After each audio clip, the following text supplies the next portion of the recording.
What is up, everyone? Brandon Ferst, aka First Report, representing the First Off the Bench Podcast Network. Everyone comes off the bench. We are first.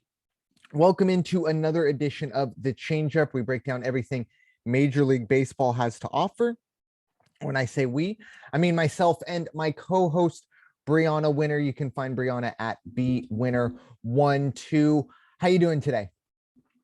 Glad to talk about professional baseball. Personally, not good, but I'll get through it. Yeah, hopefully trying to get Bryanna to a little closer to civilization. Let's just put it that way. Get her out of Nebraska. But yeah, we are here to talk a little Major League Baseball. Not a ton to talk about, but as we kind of get into the end of June, start looking ahead to, obviously the All-Star break. And in a month's time, I think the trade rumors will really start to heat up as well. But for now, kind of cooling, a lot of eyes on, of course, basketball and hockey with the championships finishing up there. But for baseball, some interesting scenarios this past weekend, and really kind of shows you what baseball is really all about when it comes to parity. We have some win streaks coming to an end. Obviously, the Yankees, we've seemed like every single episode we have to talk about how good they're doing. This one will be somewhat the same, but the Blue Jays do come back and get the job done on Sunday. I believe they score 5, I think, in the 6th inning to come back and finally end the Yankees' 9-game winning streak to avoid the sweep. And then in the National League, we saw the convergence of the Braves, who had won 14 in a row, and then the Cubs, who I believe had lost 8 or 10 in a row. And wouldn't you know it, game 1, of course, the Cubs go out and pitch a 1-0 shutout to get the win to end the winning streak. But I've seen some winning streaks end at the hands of some very improbable, stoppers of those streaks. Bryanna, what are your thoughts on those 2 winning streaks coming to an end? Well, it was definitely 10 games that they had lost. Got it. So they were on a 10-game losing streak until then, but they also had some really rough scheduling there, just like the Angels did. I'm really glad to be through that. Glad that the Yankees win streak is over because somebody needed to stop them. And I really hope that the Blue Jays can catch them. We'll see. The one with the Braves, I'm just confused. I get like baseball can do anything, but the fact that the Cubs had lost 10 straight and then they beat a team who had won 14 straight, I am just confused as to what happened. It was a 1-0 game too.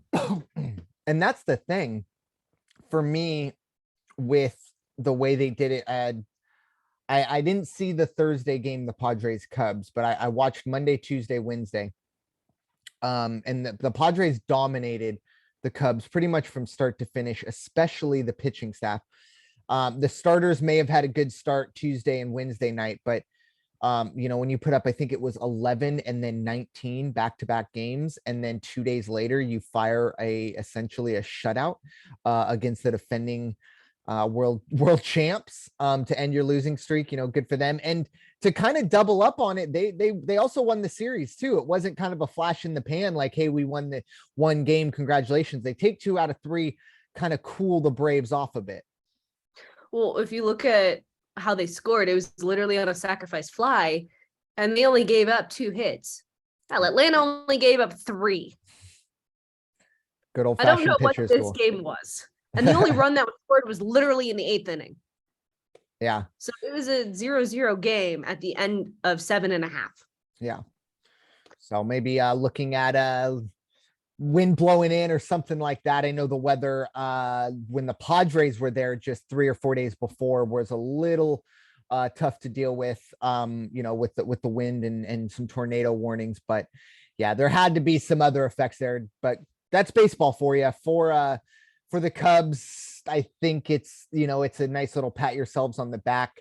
I don't think this is going to spur them on to anything. And for the Braves, probably just a little bit of a stubbing of the toe situation. I don't think this is a sign of things to come. But on the other side of things, we got to talk about some history in Houston as we see 2 immaculate innings in the same game from the same 3 hitters. Really, really incredible stuff. to see 2 immaculate innings. Of course, immaculate inning is 1, 2, 3 inning with 3 strikeouts and 9 pitches. You don't throw a ball. No one puts the ball in play. The inning is over. I think there have been like 77 in Major League history, and we saw 2 in the same game. Now, obviously, we are not a pro Astro podcast, but at the same time, when we do think of the cheating Astros, it wasn't the pitching that was doing it. So you got to at least give them a bit of a break. Some interesting history there.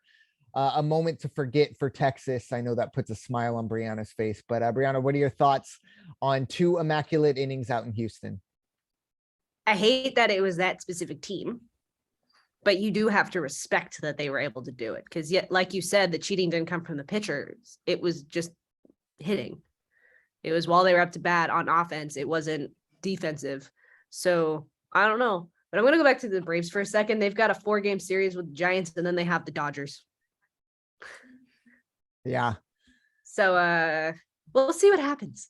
But yeah, I don't like that the Astros were the ones that did it. Even if it was the Yankees or the Dodgers, I think it was just worse coming from the Astros. Yeah. Well, I mean, unless you're an Astros fan, the actual Astros are gonna fall pretty low on your list of favored teams if you're a Major League Baseball fan, unless you just are a troll. But yeah, I think for the Astros, they're the bottom 5 of every single team's most hated, and it's because of the cheating. But like you said, I mean, this isn't a cheating fiasco. No one's going to come out, and I mean, I don't even know how you could cheat in terms of pitching. Obviously, the spider tack is there. We understand that. But in terms of the other side of it, that would be very interesting. But for the Astros, unfortunately, they look like they're going to be a presence again in October. No. But I mean, you can say no all you want, but it's becoming fact very quickly as they go for another division title. Doesn't really look like they're going to have too much of a challenge, but some history in Houston. Hats off. I know Phil Maton was one of them. He's a former Padre. I always liked Phil Maton. But with that, it's time to dive into the winner's circle. It's been a tough few weeks in the winner's circle. We're hoping to kind of look ahead and see, brighter skies ahead, mainly for a lot of us Astro haters. That's our chance to and I'm looking at that Astro schedule coming up. All the Angels could catch him if they could just. Oh, all right. There we go. Well, with that, Astros have the Mets, and then the Yankees, and then the Mets again. There we go. So what do you got for us? And then the Yankees again. It's so much fun. So the Angels 5-5 their last 10. Look, I'm just happy they're back in second. They're 9.5 games back of Houston, and looking at this Houston schedule, there's a chance that they could come back, especially with what the Angels have coming up. So they lost 2 to the Dodgers in really close games, at least, which proved that they can still be competitive with those top teams. They just have to freaking hit, and their pitchers just need to be on that day. They took 4 of 5 from Seattle, which they really needed, and they took both games of that doubleheader. And that first game went into 10 innings, and they still won both. Trout has now 21 home runs, and apparently he just loves hitting in Seattle because he had 5 in that series in the 5 games. And now I'm just extremely confused. Whenever Trout is in a slump, Ohtani isn't. But when Ohtani is in a slump, Trout is not. I'm confused. Can they just not be in a slump at the same time? That'd be really appreciated.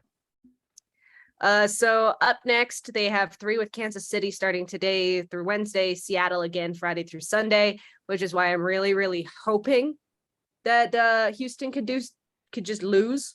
It'd be really nice if Houston could just lose. And then after that, they have the White Sox, who have been struggling as of late. So I'll gladly take that as well. Yeah, it's that Astros schedule is gonna suck for them. Mm-hmm. And it's going to be a big measuring stick. Hopefully, they do struggle. They do kind of stumble, or else it's going to be a disaster. And that first series of July is going to be against the Angels. So I really need the Yankees and the Mets to do something. There you go. And then I need the Angels just to win. Well, that's the first and foremost. If they could just take 2 of the three, I will gladly take that. Yeah, But we'll see what we happens. shall see moving forward. But thank you so much for that, Bryanna. It is time, of course, now to talk some Padre baseball. And, you go back to Thursday and the Padres for the first time since 2010. This late in the year, they were in first place all by themselves. They had actually taken a half game lead after a 4-game sweep of Chicago. I kind of talked about it when we were talking about the Cubs ending the Braves winning streak. The Padres dominated the Cubs, and they really dominated the bullpen. They fell behind in pretty much, I don't know about the last game, but pretty much the second and third game, they were down 4-5-0 early on. They would fight back to not only win the game, but win the game pretty convincingly by 4 or 5 runs. Obviously, the 19-5, 19-6 game on Wednesday was a bit of a laugher. Padres were feeling great. As a Padre fan, you're feeling great. But as I brought up a few weeks ago, it doesn't matter how the Rockies are playing. They are going to play the Padres tough. Charlie Blackmon could be 85 years old. He's still going to hit 350 against the Padres over a season. It's just what he does. Now CJ Cron's doing the same thing. Every single Rockies pitcher who has an ERA over 5 in the regular season is going to dominate the Padres. It doesn't matter who it is. The Padres cannot and refuse to beat the Rockies. They just don't. Look it up. They've lost, I think, 8 in a row in Coors Field, and never once in those 8 games have the Rockies been the more talented team. So the sweep, I don't want to say was inevitable, because I thought maybe at least they get one, but they were dominated in pretty much every single game and every facet of the game. And to add literally injury to insult, Manny Machado is down. Then x-rays are negative. He's got a sprained ankle, but that's hardly great news. It's not terrible news. It's not as bad as you would have expected when you saw the injury, but the sprain is going to be stuck with him for probably quite some time. Wouldn't be surprised if this turns him into more of a DH going forward, just to get him out there and to kind of save that ankle, because as of right now, there is not a single guy 1 through 9 that can even stack up to what Manny Machado does for this team night in and night out. In a span of 3 days, going from Thursday to now Monday, or we'll talk yesterday, after the Padres got swept. It's a big 360 for how you feel as a Padre fan. You're starting to get some butterflies thinking about October baseball when you leave Wrigley, and now you're wondering whether or not you can even just keep the Giants behind you at this point, with Manny Machado probably going on the DL for at least 10 days, probably longer. I would have to imagine at least a month for him to get fully healthy. And then the news that came down, earlier in the week, that Fernando Tatis is actually behind schedule, and it's looking more towards an early August, mid-August return, which, coupled with the Machado issue, is not great. Mackenzie Gore, the young phenom rookie, he gets lit up at Coors Field. He also got lit up at Wrigley. So it's not been incredibly, positive, not very cheery in San Diego, despite the fact that, I joked with my mom yesterday that, well, at least the Padres were in first place for 48 hours. I mean, that's kind of the way the Padres are. They get to that mountaintop, they look around and pat themselves on the back, and then forget you got to keep going. We saw it last year. We've seen it year in and year out. Now I will play a bit of devil's advocate here. Technically, the Padres have gone through this season with 3 different managers. Bob Melvin, Ryan Christensen, and now Ryan Flaherty. So there've been Bob Melvin's surgery early on, and then now Melvin and bench coach Ryan Christensen on the COVID list. So it's been Ryan Flaherty this entire road trip. So you do at least have that, but going forward without Manny Machado, I don't know how the Padres can keep up with the Dodgers and keep the Giants back. Let's be honest. Looking ahead, you have 3 against the Diamondbacks, which this is another team that always plays the Padres tough. and then 4 against the Phillies. And the only question I have, for those 4 against the Phillies is how the Padres are going to score more than that team.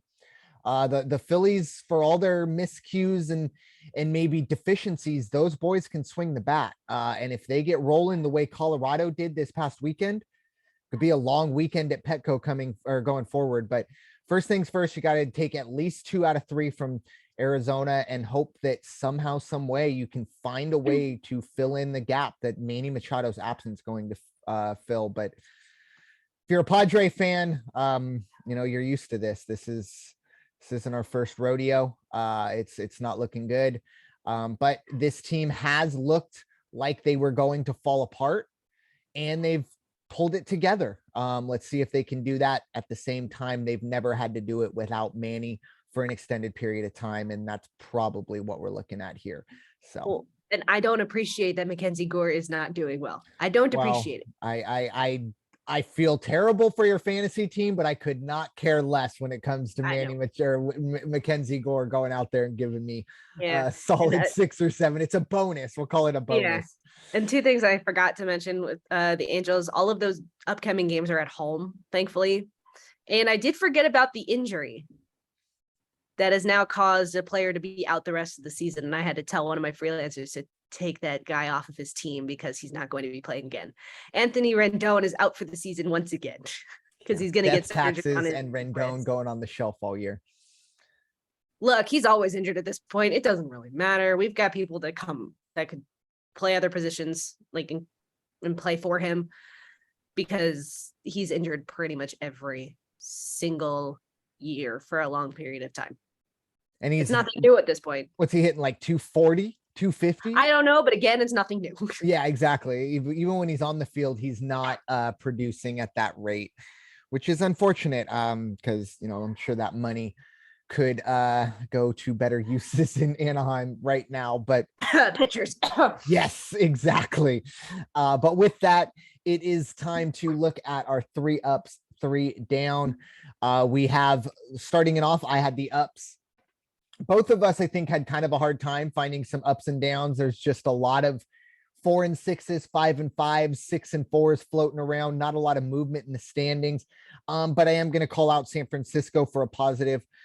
Here, this is a team that's still there. A lot of people probably look at the NL West as a 2-horse race. That is not the case. The Giants are only 3 games back, 2.5 games behind the Padres, while the Dodgers and Padres in their last 10 have gone 5 and 5. The Giants have gone 7 and 3.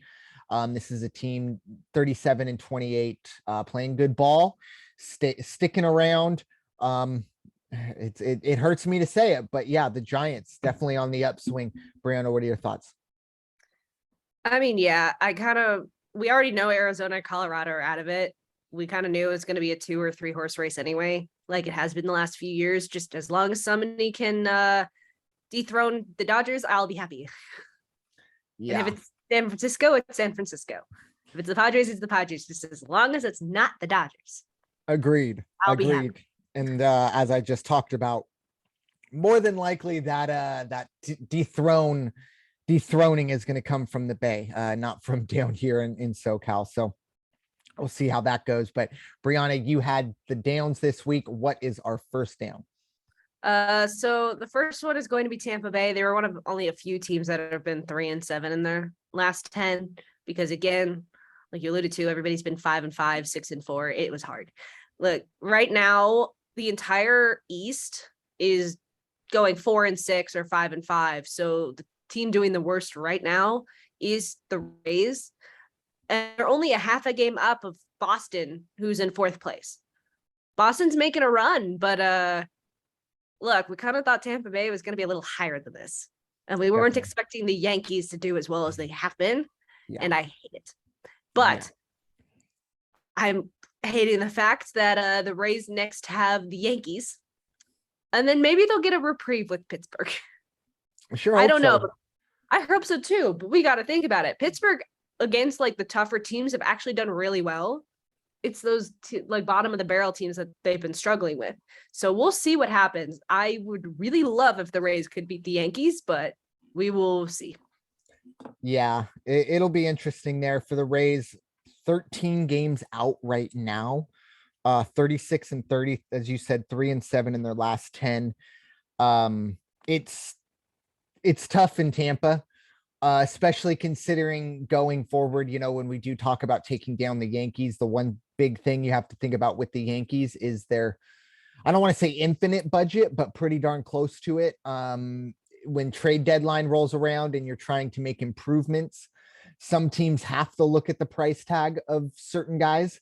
The Yankees aren't one of those. Well, guess what? The Rays are. But And on the bright side, they still have a plus differential. Well, and if any team is going to be able to go out and kind of small market their way to a playoff appearance, it is Tampa. But they have a lot of big hitters around them right now in Toronto. If you look at the differential, you'll like Boston is doing better than Toronto and Tampa, who are both above them. So we could see Boston jumping in a bit too.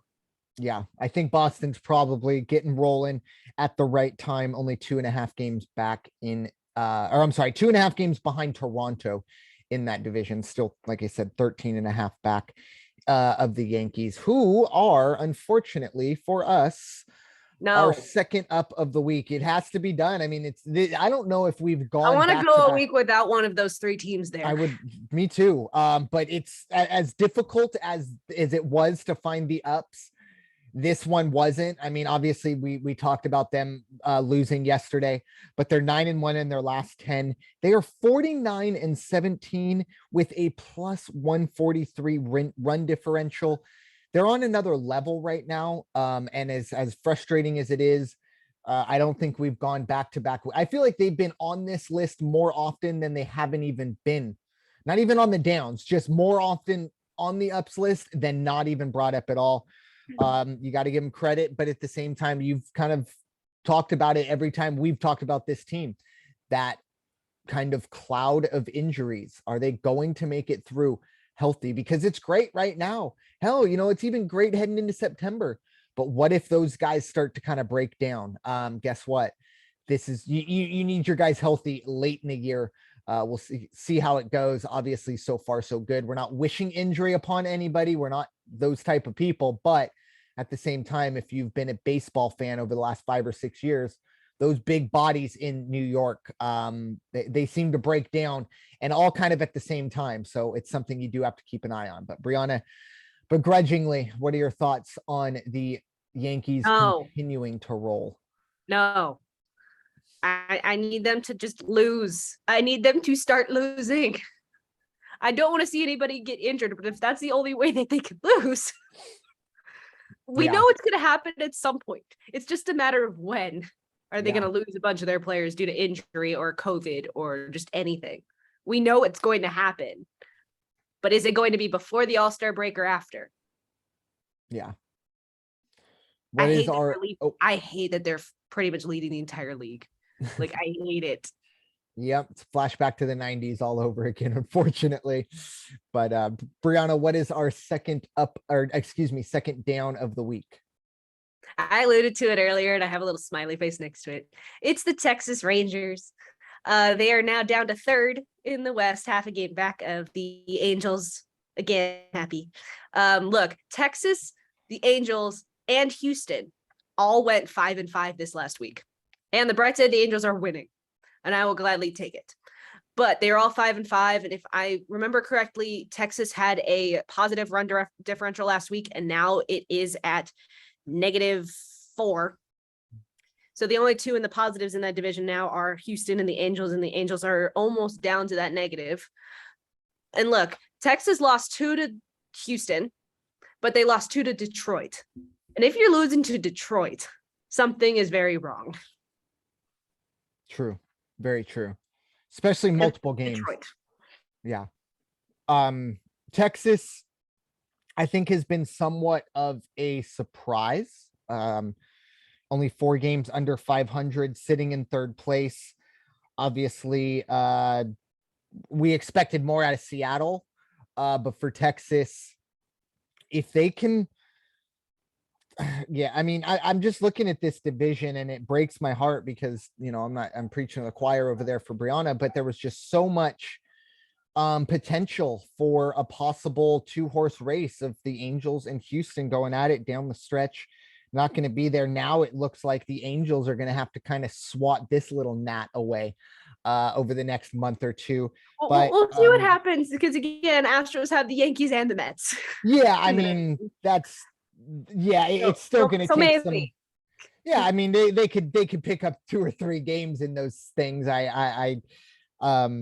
It takes bites out of it. But at the same time, you'd like to see it a little closer than 9.5. But for the Rangers, 10 games back, I think they have to kind of look at that wild card as their ceiling, and it's going to probably be the Angels and Rangers, those two fighting for that last wild card spot, or at least that'll be their ceiling. Like I said, trying to get back up to 500. But for the Angel fans, you got to keep moving forward, and that's what they did, and that's big. I know Bryanna was very happy about that when she told me her down. So, but our final up of the week is out in Cleveland. This Cleveland Guardians team continues to stick around. They're only a game back of Minnesota. They are a full 4 games up on the White Sox.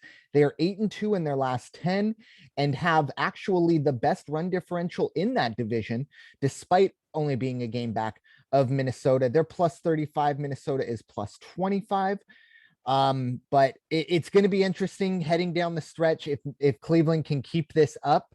And obviously more eyes are on the White Sox to see if they can get their act together. But Cleveland, the Guardians, they had a nice little weekend in LA. They are looking like they might be a team that could kind of upend the Central. Bryanna, what are your thoughts? The Guardians playing a lot better than I think a lot of us expected. Yeah, I don't think we expected them to be second in that division. But look, kudos to them. After a name change and just a bunch of rebranding, they've come out on top, and it's actually nice to see. I still wish it wasn't the Guardians, and I would have agreed with you what should have been the Spiders, but whatever. But yeah, it's definitely good to see, and they're only a game back of Minnesota. But like you also alluded to, the White Sox need to get their act together, especially because we know that they're better than this. It's just they are struggling for some reason that we don't know. Yeah, it's well, injuries, I know, but I felt like last year they were injured a lot too, right? Like I don't know if you can just continually just blame injuries. We talked about it last week with the White Sox. The Tony La Russa situation is probably going to get worse before it gets better. I don't know if it'll even get better if we're being honest with each other, but the Central is a 3-horse race. I'm just, God, I had such higher hopes for Detroit, and I know they're terrible, and it looks terrible that I can't At least believe they're not in last. Yeah, you're right. But I mean, I don't want to say it's a winnable division, but this is, I think you would have to sit here and say the easiest division in baseball. And I put those in air quotes for the listeners, but for Cleveland, if they can figure this out, I think they might be the favorites in this division. They have the best player in Jose Ramirez, and they have a pretty good pitching staff. We'll see how that goes. Minnesota's definitely watching their back there, but Bryanna, what is our Plesac? Huh? They have Plesac in his acrobatic plays, yes. which I kind of want to see more of. Yes, definitely. But Bryanna, what is our third and final down of the week? And this one was the struggle trying to find something, because look, there aren't a lot of teams who haven't still been in the bottom that deserve to be on here, because those at the bottom of the list should not even be on here anymore. So it was rough trying to find somebody, but I'm just going with St. Louis, mostly just because of the fact that Milwaukee's on a 3-game win streak and now they're tied for first. Yes, St. Louis is 6-4 in their last 10, but they need to make space between them and Milwaukee if they want to win the division. Because right now that pretty much is a 2-horse race. Because Pittsburgh's out of it, the Cubs are out of it, and we know for damn fact that the Reds are not up. So it's really just them and Milwaukee, and if they really want to win the division, they need to make some space. The NL Central is, Bad. well, yeah, definitely. But it's weird too. If you look at it, I'm just looking over, you have Pittsburgh, who is in third place with a minus 104 run differential, which is by far the worst Yeah, I in saw this that. division. And then the Cubs minus 70.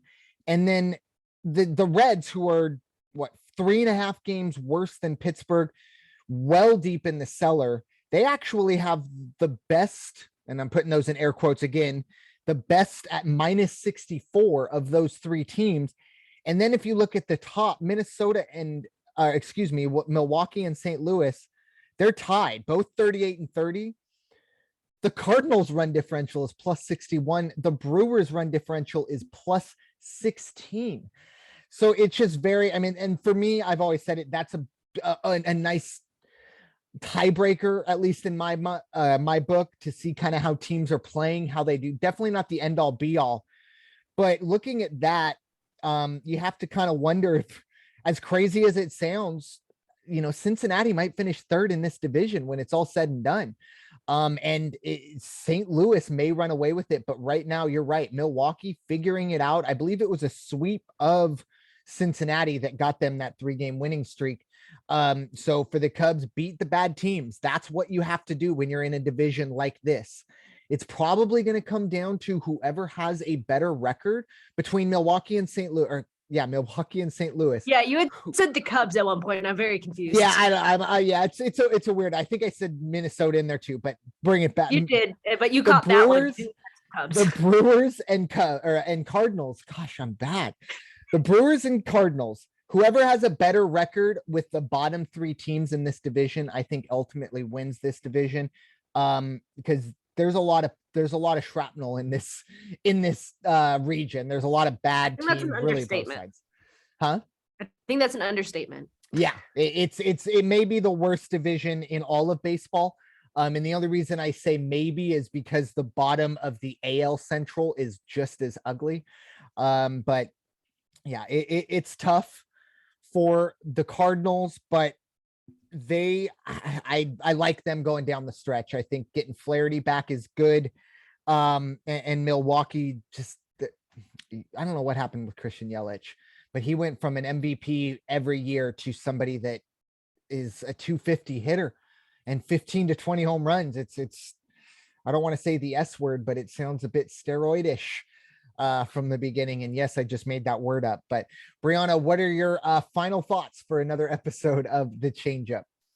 I mean, look, if you look at the National League East, everybody is in a positive except for, what was it, Miami? No, Washington. Look, Washington just sucks. Yeah. But everybody's in a positive there. So it could be anybody's race in that division, even though it's really just like the Mets at this point. But you never know.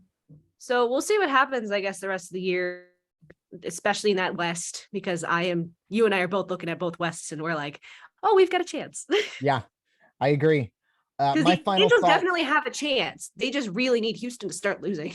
Yeah. Well, and they got to keep their little win streak going as well. No more bumps in the road. I need the Astros to lose their series to the Mets and the Yankees. Yeah. Which could actually happen. Oh yeah, definitely.